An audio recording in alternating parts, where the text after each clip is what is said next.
A mass exodus at the Environmental Protection Agency since President Trump took office. A report by the New York Times and ProPublica say more than 700 people, including 200 scientists, have left the agency. Most of these employees will not be replaced. But this is something the president warned about back on the campaign trail. Department of Environmental Protection. We are going to get rid of it in almost every form. We're going to have little tidbits left, but we're going to take a tremendous amount out. CNN's justice correspondent Jessica Schneider is with me now. And so this is only a fraction, I suppose, of their goal to shrink the EPA. But we are talking scientists, leaving en masse. Why? Tell me more.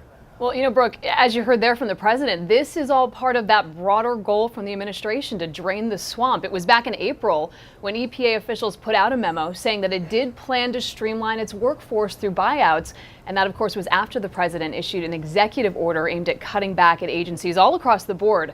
But the report here from the New York Times, it points out that 700 people have left the EPA since President Trump took office, and that number includes more than 200 scientists. So the problem is, it appears that these scientists are not actually being replaced. According to the report, of the 129 people hired at the EPA this year, just 7, Brooke, were scientists. And of course, it's the scientists that really have the knowledge to best protect the nation's air and water. So here's what the spokesman at the EPA says. I spoke with him at length today.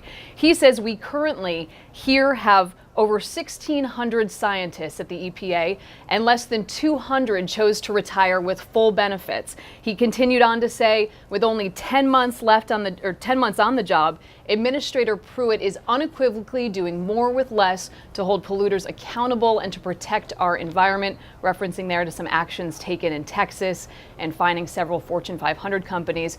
Brooke, the EPA spokesman, he also tells me, he explains it this way, saying that this is a natural progression. He says that 50% of EPA employees are eligible to retire over the next few years, 5 years in fact.